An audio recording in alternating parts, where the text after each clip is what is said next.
अस्सलाम वालेकुम जी। This is doctor Masuma Zahra इनकलाब मेडिकल सेंटर से। प्लीज़ लेट मी नो मेरी आवाज़ ठीक आ रही है तो हम बात को आगे लेके चलें।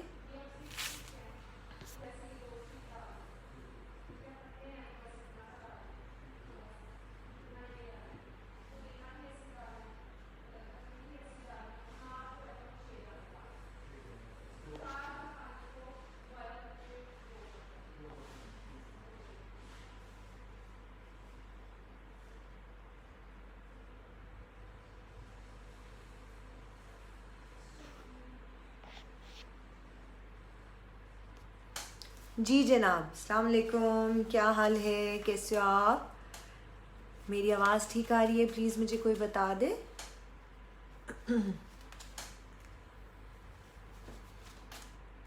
आज का topic Ayurvedic point of view से आपको पता है कि मैं मुख्तलिफ औकात में आती रहती हूँ और मैं आपको नेचुरल वे ऑफ हीलिंग के बारे में बताने की कोशिश करती हूँ, नेचुरल प्रोडक्ट्स बताने की, टिप्स देने की कोशिश करती हूँ। आई जस्ट वांट और thank you to Ayesha Nasir, इतना खूबसूरत प्लेटफॉर्म है ख़वातीन का यहाँ पे, जहाँ हम नेचर की बात बहुत कर सकते हैं।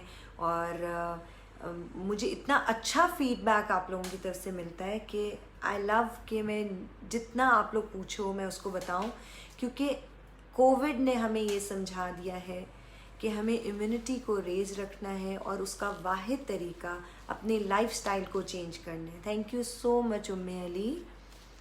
अपने लाइफस्टाइल को चेंज करना है, और आयुर्वेदिक लाइफस्टाइल है या ट्रेडिशनल चाइनीज़ मेडिसिन लाइफस्टाइल है या हमारी हिकमत का जो लाइफस्टाइल है, कान को इधर से पकड़ें या उधर से पकड़ें, बात एक ही है। ये सब वो चीज़ें हैं जो एक ही तरह की बात आपको बताते हैं। आज का टॉपिक जो हमारा है वो है थोड़ा सा, कह लो मुश्किल तो नहीं लेकिन समझने वाला, और इसमें आपने मेरा देख भी लिया होगा, लोगो चल भी रहा था। टॉक्सिक स्टूल है, उसको कैसे आइडेंटिफाई करें, अपने बच्चों का या ख़ुद का स्टूल के जो इश्यूज़ हैं, जो आप मोशन पास करते हो, जो आप फीसेस पास करते हो, उसके मुख्तलिफ टेक्सचर्स क्या हैं, उनको देख के आप हेल्थ के बारे में क्या अंदाज़ा लगा सकते हो, उनके कॉजेज़ क्या हो सकते हैं। मुख्तलिफ कलर ऑफ स्टूल बदलता है, जैसे बच्चों का ख़ास तौर पे माएँ बहुत परेशान होती हैं, और उनको पहचानना कि इस वक्त बच्चों के साथ क्या चल रहा है, इस बारे में आज मैं आपसे बात करूँगी। वालेकुम अस्सलाम।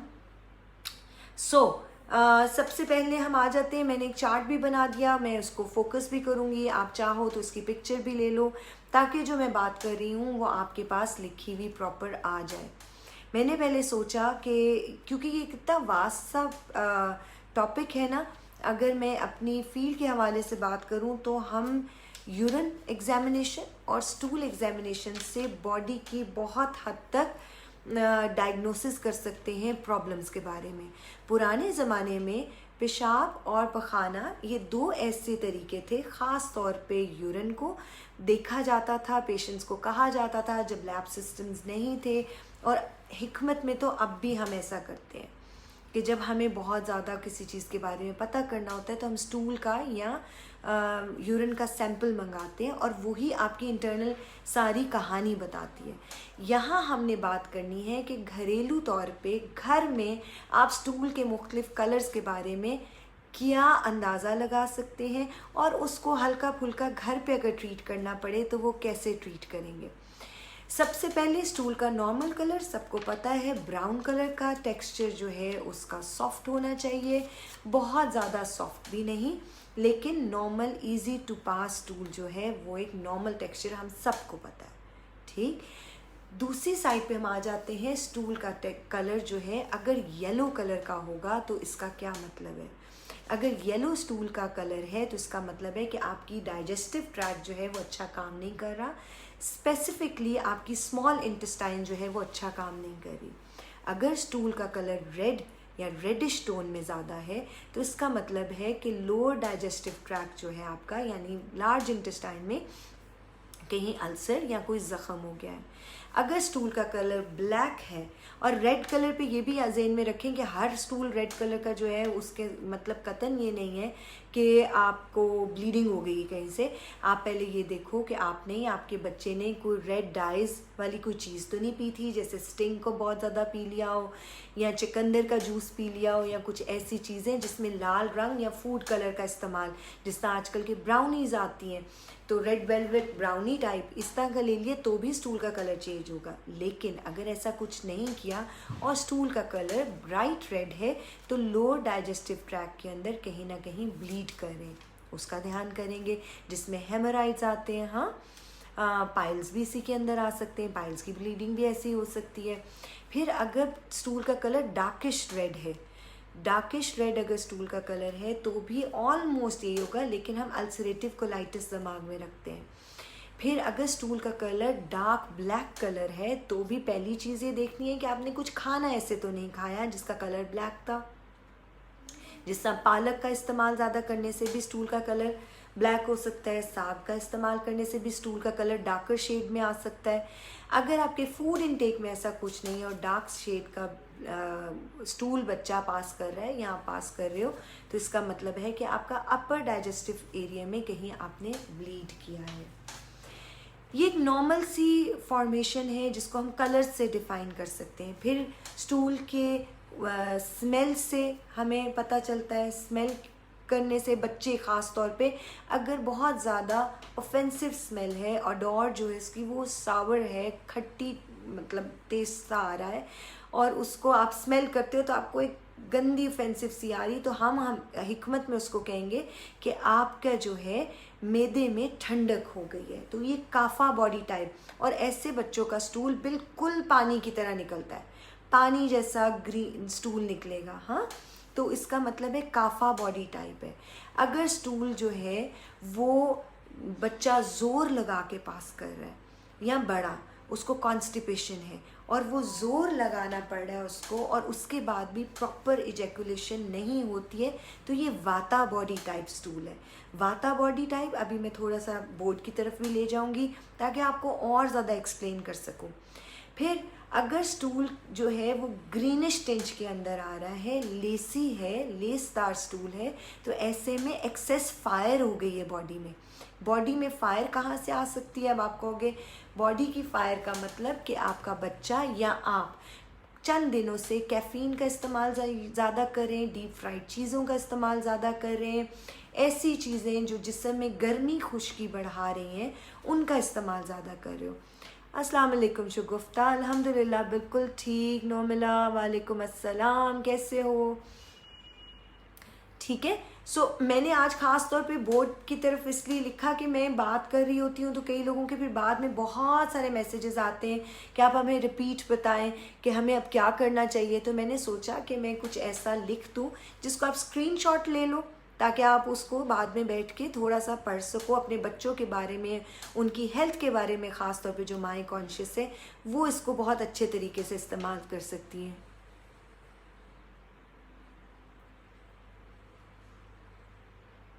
जी, मैंने ओवर स्मेल का अभी बताया।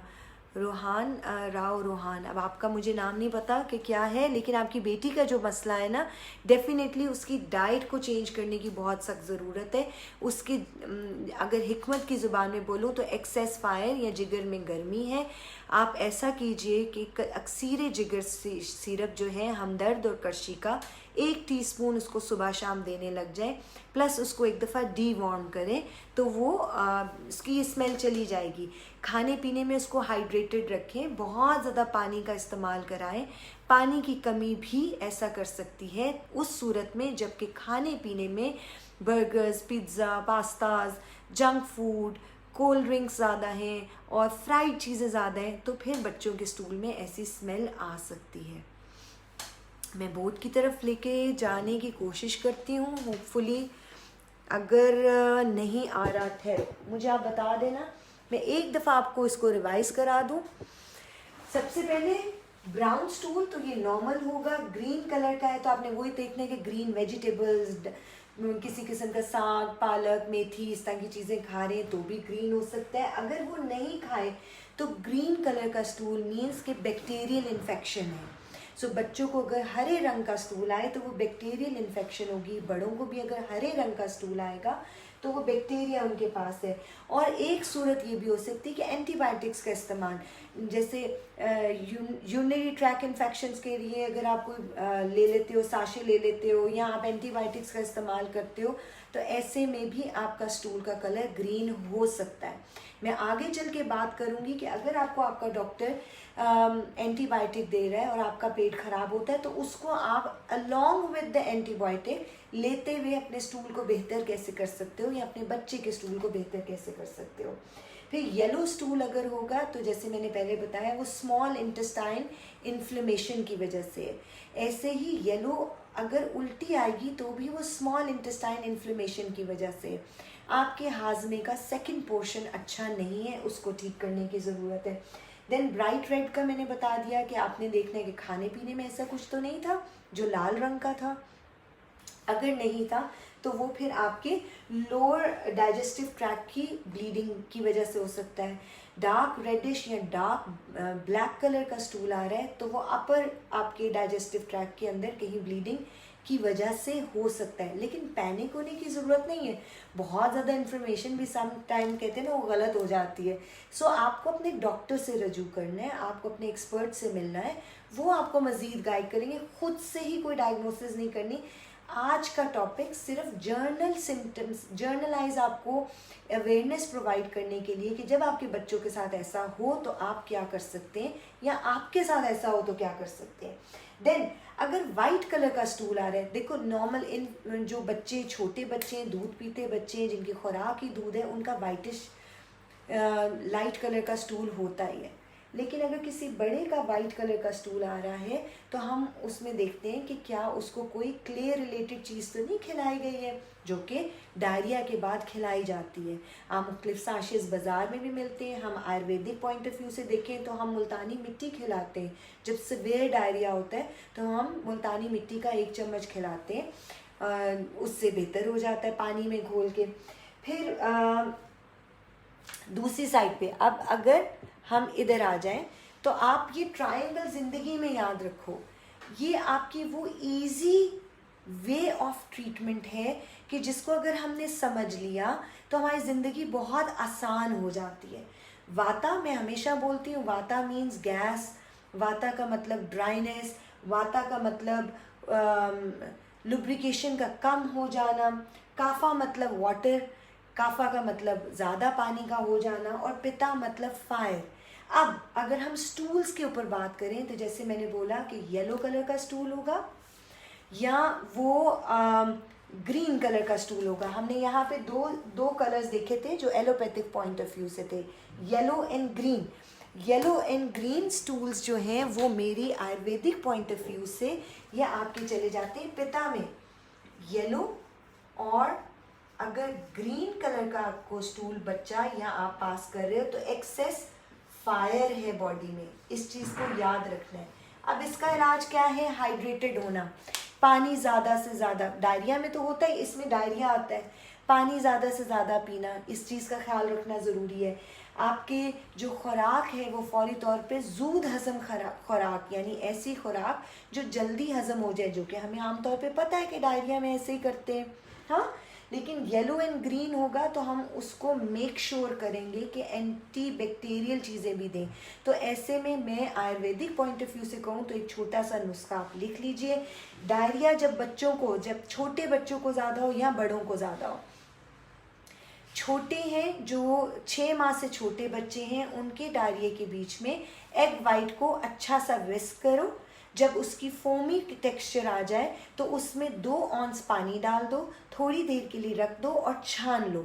जब आप वो छान लोगे तो ऐसे में वो जो 2 ऑंस पानी है उसमें थोड़ा सा नमक, थोड़ी सी चीनी डाल के, यानी 1-2 दाने नमक के, 2 दाने चीनी के डाल के अगर आप दे दोगे तो बच्चे का डायरिया बहुत हद तक रुक जाएगा। ये छोटे बच्चों के लिए। फिर एक्सेस फायर अगर बड़े बच्चों के हैं, यानी 1 साल से लेके ऑनवर्ड 10 साल, और फिर अडल्ट्स के अंदर भी आता है। ऐसे में अगर डायरिया बार बार हो रहा है तो मेक श्योर पहले तो ये करें कि आप अपने डॉक्टर से रब्ता करें। अगर करके थक गए हैं, समझ नहीं आ रही, फौरी तौर पे करना है, डॉक्टर के पास नहीं पहुंच सक रहे, तो फौरी तौर पे एग वाइट लें, कच्ची एग वाइट, उसमें 1 टीस्पून छिलका इसबगोल का डालेंगे 10 साल से छोटे बच्चों के लिए, और उसको हल्का सा फेंट के बच्चे को खिला दें। मुश्किल काम है, नामुमकिन नहीं है। Same with the adults. अगर बड़े लोग हैं, उनको येलोइश डायरिया हो रहा है, ग्रीनिश डायरिया हो रहा है, अच्छा खासा पेट खराब हो रहा है, 4 से 5 मोशन आगे रुक नहीं रहे, फ़ौरन 1 अंडे की सफ़ेदी, उसके अंदर 1 बड़ा चम्मच छिलका इसबगोल का डाल के ले लेंगे तो डायरिया रुक जाएगा। आगे वाता बॉडी टाइप यानी कॉन्स्टिपेशन के साथ जो है वो बच्चे जो बार बार दिन में थोड़ा सा स्टूल पास करते हैं, इसको हम कहेंगे सुद्दों की सूरत में, यानी छोटे छोटे ड्रॉप्स की सूरत में आता है, या हार्ड स्टूल पास होता है। तो ऐसे में बच्चे होंगे या बड़े होंगे, उनको आप आमंड ऑयल वो वाहिद ऑयल है जिसकी ब्लड सैचुरेशन बहुत ज़्यादा कम है, ये 7% ब्लड सैचुरेशन है इसकी, बाकी सारी आपके ये आंतों में जाता है, ये बेस्ट लुब्रिकेंट है आपकी आंतों का। तो आमंड ऑयल का इस्तेमाल बच्चों को और बड़ों को कराने शुरू कर दें। कराने का तरीका क्या है? अगर लैक्टोज इंटॉलरेंस नहीं है, लैक्टोज सूट नहीं करता, तो ऐसी सूरत में पुदीना और इलायची के कावे में रोगने बादाम रात को दे दें। और अगर सूट करता है दूध तो आधा कप दूध में, गर्म दूध के अंदर रात को सोने से पहले 3 से 4 बड़े चम्मच बादाम रोगन के डाल के दे दें और लॉन्ग टर्म पे दें। इसके साथ साथ सेसमी ऑयल और देसी घी का नाक और नाफ में इस्तेमाल। ये ऐसे स्टूल, कौन सा स्टूल होगा? जो डार्क ब्राउन कलर का है, या ब्लीडिंग के साथ है, पाइल्स के साथ है, या विदाउट ब्लीडिंग के साथ है, हार्ड स्टूल है, कॉन्स्टिपेशन ज़्यादा है, तो उन लोगों के लिए 2 चीज़ें मैंने बता दी। एक ये कि रात को बादाम रोगन दूध में डाल के, अकॉर्डिंग टू आपकी कॉन्स्टिपेशन कितनी हद तक ज़्यादा है उसके साथ, और नाक और नाफ में देसी घी का या सेसमी ऑयल का इस्तेमाल, वो शुरू हो जाएगा। फिर आगे kapha body type stools. Kapha body type stools वैसे तो ये नॉर्मल टेक्सचर में आते हैं, ये हम अच्छे स्टूल्स बोलते हैं इनको, लेकिन अगर ये डिसऑर्डर में आ जाए, ये बैलेंस ना रहे, तो ऐसे में क्या होता है कि आपको वाटरी स्टूल पास होंगे।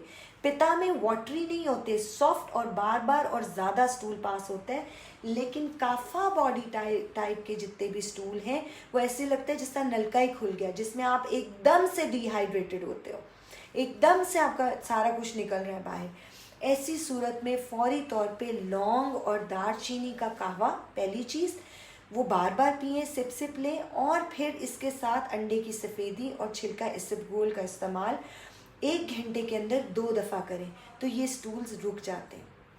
अब इन सब चीज़ों के साथ साथ मैं अगर आपको बताती चलूँ कि हमें अपने स्टूल को रेगुलेट रखने के लिए, बच्चों के डाइजेस्टिव सिस्टम को बेहतर करने के लिए सबसे ज़्यादा ज़रूरी क्या क्या चीज़ें हैं। तो सबसे पहली बात, सुबह को उठना, ये बहुत ज़रूरी है। आपके बच्चों को, आपको डाइजेशन का कोई इशू है तो आप मेक श्योर करो कि आप रात 10 बजे 11 बजे के बाद साउंड स्लीप में हो, रात का जागना बंद हो जाना चाहिए।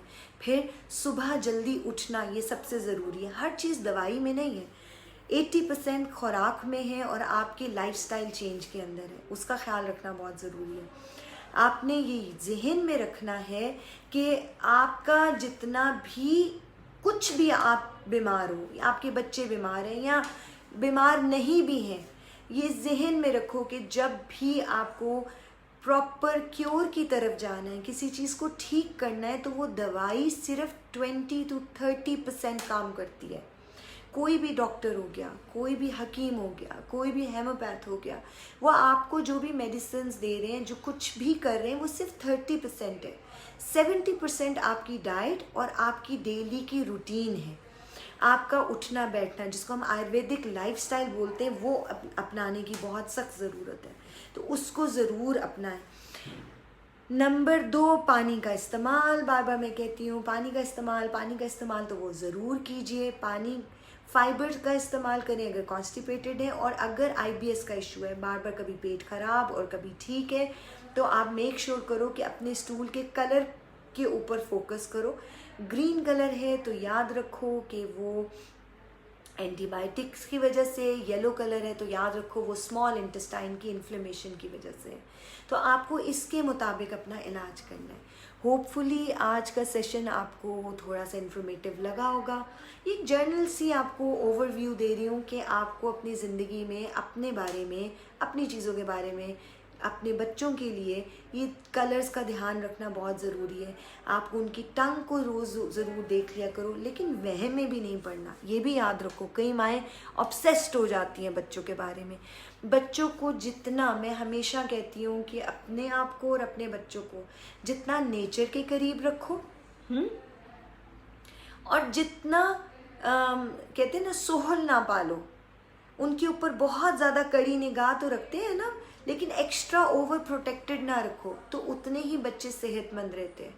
जितना आप ओवर प्रोटेक्टेड रहोगे, जितना आप ज़्यादा कॉम्प्लिकेशंस में पड़ोगे, उतनी ही ज़िंदगी और कॉम्प्लिकेटेड होती जाएगी। हर मुश्किल को बेस लाइन से ठीक करने की कोशिश करो। आप हर अपनी सेहत के हवाले से जितनी भी कोई मुश्किल है उसको बेस लाइन से ठीक करने शुरू करो, तो आपको बहुत अच्छे रिजल्ट्स मिलेंगे। ट्रीटमेंट आप कहीं से भी कराओ, 70% अपनी डाइट का ख्याल ज़रूर रखो। कोई क्वेश्चन है तो अगले नेक्स्ट 2 मिनट्स में आप लोगों को दे रही हूँ। आपका कोई सवाल है तो मुझसे ज़रूर पूछ लो। इन द मीनवाइल मैं आपको कहूँगी कि आप मेरे इनकलाब के पेज को, मेरे यूट्यूब चैनल को ज़रूर ज्वाइन करें। कलबिश पे आजकल काफ़ी अच्छी, मेरा जो स्पा एंड सैलून है उसके ऊपर बहुत अच्छी डील्स आई हुई हैं। कलबिश के हमारे पेज को ज़रूर विज़िट कीजिएगा, डील्स आप अपनी अवेल कर सकते हो। मज़ीद आयुर्वेदा के बारे में, आयुर्वेदिक चीज़ों के बारे में, हमारे सेंटर के बारे में इंफॉर्मेशन लेने चाहते हो तो इनकलाब के पेज को फेसबुक पे हमारे ग्रुप को ज़रूर ज्वाइन करो।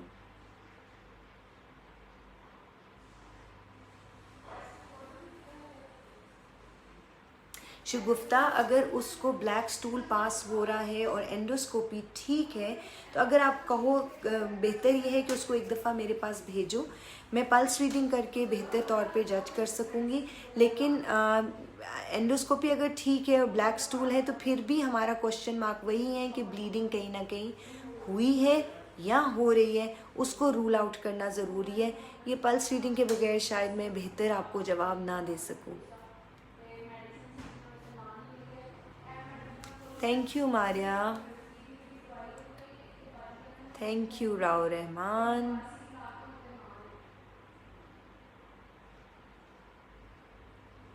अस्मा ज़ुबैर, जो भी मसला है उनको कहिए कि वो रब्ता कर सकते हैं। मारिया अभी यहाँ पे शेयर कर देंगी मेरे लिंक्स भी, मेरे टेलीफोन नंबर भी, क्लिनिक का नंबर भी। ऑनलाइन कंसल्टेशंस में देती हूँ ओवरसीज़ पाकिस्तानीज़ के लिए, वो लोग जो क्लिनिक नहीं आना चाहते पेंडेमिक की वजह से, तो I have my online clinic, तो वो मुझसे रब्ता कर सकते हैं।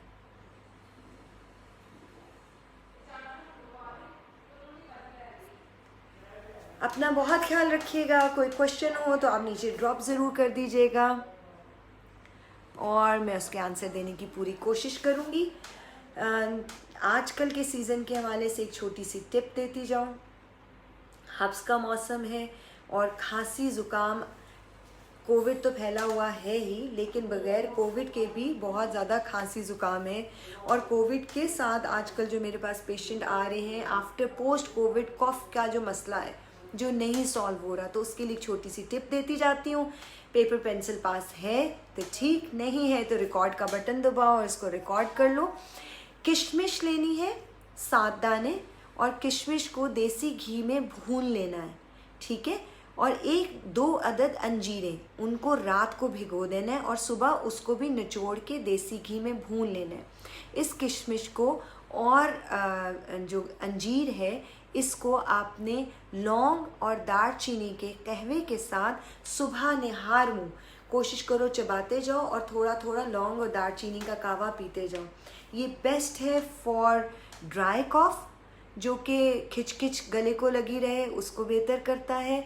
ये बेस्ट है फॉर योर पोस्ट कोविड, जो इनको कॉफ से ही नहीं हो रही है, खांसी करते हैं बच्चे, ये उनके लिए भी बेहतर है। ये जो नुस्खा है ये साइनसाइटिस के लिए भी बहुत अच्छा है। तो अपना बहुत ख्याल रखो।